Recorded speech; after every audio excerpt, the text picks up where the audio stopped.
up, guys? Welcome to another episode of Top 10 Videos. Yeah. So yeah.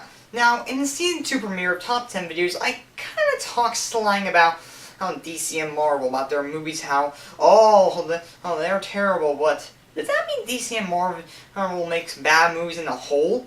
No, they don't. There's like one time or a couple times, and they hit a bad film.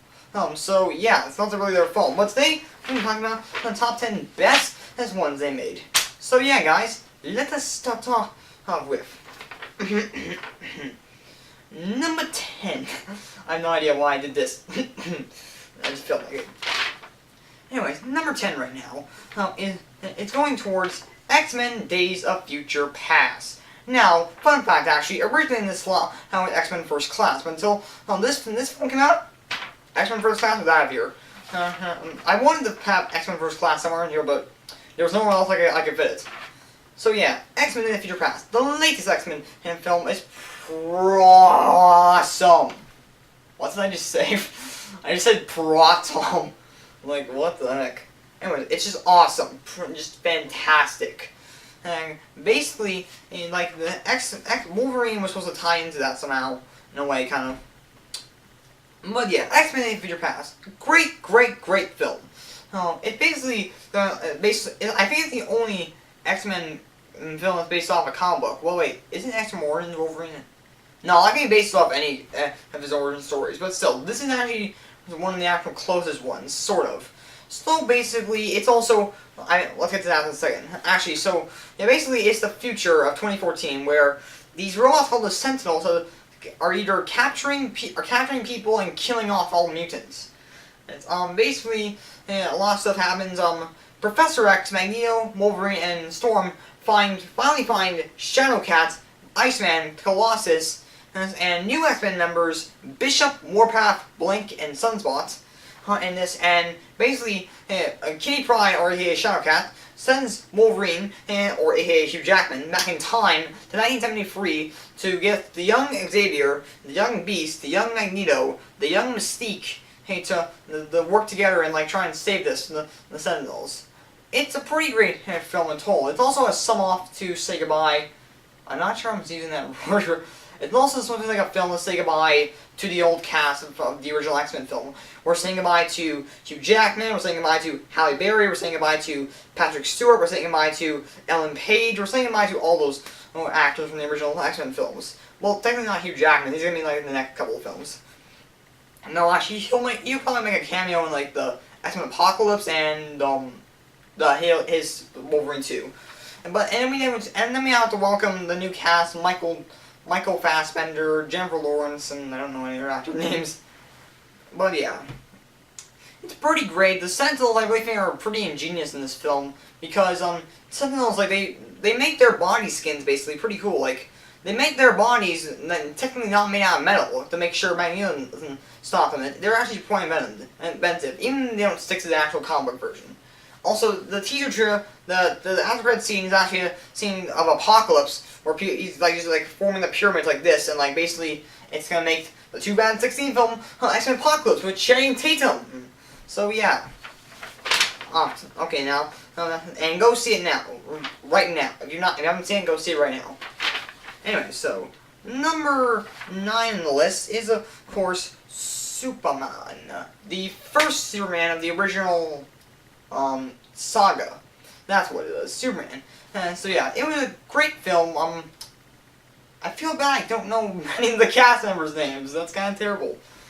But yeah, great film. It really is. It's a great film to start off Superman films, even though Superman the Mole Man, like that, we're not counting that. It's like a really old film. But yeah, it's a great film. Like I think Krypton was fantastic. Casting was great. They had good actors. Special effects were good in this until up to Superman 4. P.S. Don't watch it. Just watch top 10 worst season Marvel movies to get what I'm talking about. Yeah, like, it's a great film. The plot's basically somewhat like an origin story and for Superman, because of course, we need to know his origin. But yeah, it's still great. So everything in this film is good, except for that him like rotating around the Earth, like flying around again and again and again to rotate time. I don't get that. I saw it on YouTube say if he's like flying around the Earth, he definitely passes both missiles in a second. And see, so yeah, I could have done that easier. Number 8, basically. Why did I just say basically? Okay, number 8 is Batman. And this is really a good film. Like, not in 1960s, the 1960s Adam West and Burt Ward Batman Robin movie was so good, was really good. No, Batman film, just like, but this one's really good because like you got Tim Burton directing it, and he's more famous for making like serious and like almost like kind of creepy or scary films. I'm not sure what to call them, but yeah, and you got some new cast members like Michael Keaton plays Batman, Jack Nicholson plays Joker, who's phenomenal. He's like, let's say I think about third best next to and Mark Hamill and Heath Ledger. They're both between the first slot because like they're fantastic. But yeah, a great film. It's really awesome. Has a couple of Easter eggs in it, stuff, and yeah, like, it's really great. And, until the sequel's a little good. Third one not good. Fourth one just don't even watch it at all. We shouldn't even consider that a film. But yeah, like, also if you notice in this film, the costume that Michael Keaton wears is a bit different from the other ones. Because this one was a bit more dusty and dirty, and the ears didn't go all the way up, and his belt sometimes fell down. I'm not even joking. That actually happens. Okay then, number 7 on the list is the Wolverine. Now, technically, in a way, this kind of film technically did not happen after with things with X-Men: Days of Future Past. Oh yeah, this will contain a spoiler now, so you don't want. If you want to see X-Men: Days of Future Past, you need to like click away from this video right now. When I give a thumbs up, that's when I'm done talking about this. Okay, I'm doing spoilers right now. Okay, so basically, it doesn't really kind of the plot in Wolverine doesn't exist anymore because in X-Men: Days of Future Past, when he saw Mystique from killing off Balzark. I don't think I'm pronouncing his name, Trask. Like it's something Balzark Trask, played by Peter Dinklage. When she stops her from killing him, and basically afterwards, that stops him from bringing the Sentinels and stuff and mass destruction, which basically makes look like the X1, X2, X3, X-Men Origins Wolverine, and X-Men Origins Wolverine, and the Wolverine itself didn't really have it, but still. Okay, spoilers done. But yeah, still, it's a great film. It takes place after the events of X-Men 3, which is no longer canon. Bryan Singer even said that. And Fox. No, I think it was just Fox. Yeah, I think it was Fox. But yeah, it's a good film. Like he's summoned to China because this master, the guy who stayed back in the World War II, I believe, wants to talk to him and stuff. Other reason, and when he died, he's in charge of protecting his daughter and stuff. But he gets his healing power taken away by Viper. Who like just kissed him and put something in like right in his chest at stopping his healing power. It's kind of weird. But yeah, pretty great film. Yeah, the Silver Samurai in it too. Many people didn't really liked if anyone was butchered in the film, but I kind of liked him. But yeah, so really it's a good film. It's a good performance of Hugh Jackman, I think. And it has a little kind of credit scene, basically, of Magneto and Professor X there playing about the Sentinels and stuff. And so yeah, it's pretty cool.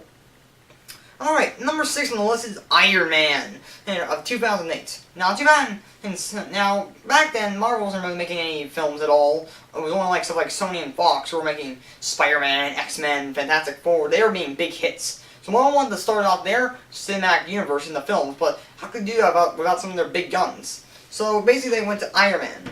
It's a good film. It's an origin story, like, many people do know his origin. I don't think many people do.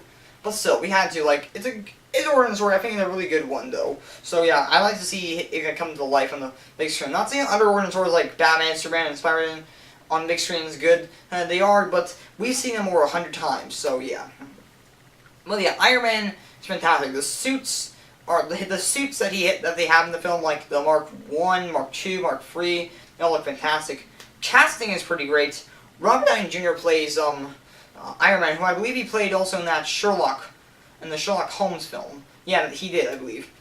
He was pretty great. Gwyneth Paltrow, who plays Pepper, she's pretty good. I forget who plays Rhodey. Like, it's not Don Cheadle. That's until the second one. But yeah, this is still a pretty great film. It has some good acting, it has some good funny moments, and also sets up like the next couple films with like Samuel L. Jackson cameo at the end for Avengers, saying you're not alone in this universe, you're not alone in this universe. You think you're the only superhero, which will set up Hulk, Captain America, Thor, and Avengers. You get the drill. Alright then, so that's done with. Number 5 on the list is The Dark Knight. People when they saw Batman Begins, they said, this is awesome. Christopher Nolan was pretty great at it. And then when Dark Knight comes, blew our minds basically. Hey, we were like just like freaking out, like nerd freaking out basically. Got comic book fans, critics were all freaking out saying like Dark Knight's awesome, Dark Knight's the best, Dark Knight's the #1 film of the year right now, so I think. But yeah, great casting. Christian Bale's Batman, Gary Oldman's Commissioner Gordon, what was his name? Michael Caine's Alfred, Morgan Freeman, and is Lucius Fox, and Heath Ledger, like I said, just fantastic. He had some creepy moments in there, like the why so serious, and like you want to know how he had these scars, and like how he like wants to get mad at a trick, sticks a pencil down on a table and just smashes the guy's skull into it, and he dies, and he dies, and the guy basically goes, ta, it's gone. I'm pretty sure the most creepiest scene was like when that camera scene on TV, like he literally doing a broadcast on TV, but with like no special effects, no good camera, no good quality, no good sounding. That's creepy. How he's like walking around the room like he's like this, saying like stuff like that. It was like creepy as hell. It's a good film. Like the plot's complicated to keep up with. You do have Two-Face in the film who looks creepier than when Danny did in Batman Forever, which sucks. So this is pretty good. I can't say much about the third one, Dark Knight Rises, which sucked as a whole. Alright, number 4. Amazing Spider-Man 2. This was kind of hard for me, because I kind of liked Amazing Spider-Man, but when this film came out, that obviously going to replace it. This is probably the best adaptation of Spider-Man we're going to get on the big screen. And now, like, I'm not saying the other ones did not capture Spider-Man at all. Spider-Man 1 did capture bits. Spider-Man 2, a little bit. Spider-Man 3, not at all. Amazing Spider-Man, a bit, it did. Amazing Spider-Man 2, captured completely. We got the comedy, we got some good casting, we got a good story, and we got basically, what was I going to say? Oh yeah, his costume. Spider-Man's costume is ripped straight out of the comic. It's perfect. Like, casting is just amazing. Andrew Garfield is reprising his role as Spider-Man. Emma Stone is also reprising her role as Gwen Stacy. Other characters, like the villains. Dane DeHaan as Harry Osborn. My god, he is so fantastic. When I saw him, I completely said, who the hell is James Franco? Like, not saying James Franco sucks as an actor. He's a pretty good actor. He was good in films like Oz the Great and Powerful and Rise of Planet Apes, but not in Spider-Man. Jamie Foxx is Electro. Just probably my favorite character. Like, he's so sad. You feel bad for the character, but people are comparing him to Jim Carrey's Riddler from Batman Forever. Okay, let me end this discussion right here. Electro's a person with no friends, no one to love, not even his family's around, and Riddler, insane from the start. There you go. Yeah, and Paul Giamatti plays Rhino, like only for a couple minutes, but still. Good plot. We enter more deep about his Peter's parents and stuff. Gwen dies, which of course we all knew was coming, but even though we knew it was coming, it still hit us hard. Like you say, not Gwen. Like you really feel bad for like Peter and stuff. That was pretty heartbreaking. And like of course that credit scenes like for X-Men Days of Future Past, and like some of the scenes the credits show stuff for Sinister Six and stuff. Anyways, what's next on the list? Oh yes, number 3 is Man of Steel. Critics were arguing over this film. Some critics were saying, people were saying, this is the best film ever. And critics were saying, this is the worst. It ruined Superman. Like, I thought it was great. Casting was great. Henry Cavill, Amy Adams, Russell Crowe, Michael Shannon. They were all good casting. Like, I thought it was pretty good plot. Fantastic. A lot of good Easter eggs in, like LexCorp, Batman, Supergirl, Brainiac. Like, they were all great. It has some action scenes. Jor-El was a badass. Krypton was awesome. They didn't show Kryptonite in this film at least, finally. Which is pretty awesome. Like, in general, this is just a great film. I'm not sure to tell you to go see it or not see it if you hate this film or not, but yeah, this is still just a pretty great film in total. You need to check it out. Number 2 on the list is Avengers. This just broke box office records. It just broke out. Marvel hit a jackpot with this film. Like, pretty great. Casting was awesome. Robert Downey Jr., Chris Hemsworth, Scarlett Johansson, Samuel L. Jackson, Clark Gregg, Mark Ruffalo, Tom Hiddleston. Just fantastic. And, Gwyneth Paltrow, I forgot to say her. Crap. I forgot who Hawkeye's actor was. It was a great cast in total. Had some funny moments in it, some serious moments, depth moments, action, just awesome. A shitload of epicness, basically. You need to check out Avengers. And check out the sequel that's coming out next year. And now finally, the number one DC Marvel movie on the list is Captain America: The Winter Soldier. Watch it. Watch it. I don't think it's in theaters anymore. Anyways, watch it when it comes on DVD. Buy this film. Buy it, right? Buy it. Watch it. Have you seen it? It's awesome. It's like, Captain America: The First Avenger was awesome. This just blows your mind. Like, fantastic cast. Chris Evans, Scarlett Johansson, Samuel L. Jackson, Anthony Mackie, Sebastian Hearn, great cameo from Stan Lee. Some references to Doctor Strange and Moon Knight. That's like, just, oh my god, Winter Soldier was awesome in it. Like, a good tease to Guardians of the Galaxy and like Avengers and stuff. Like with Aaron Taylor Johnson, like, who's that other girl from Godzilla? Like, who plays Scarlet Witch and like Quicksilver? Like, he's pretty great. It's just awesome.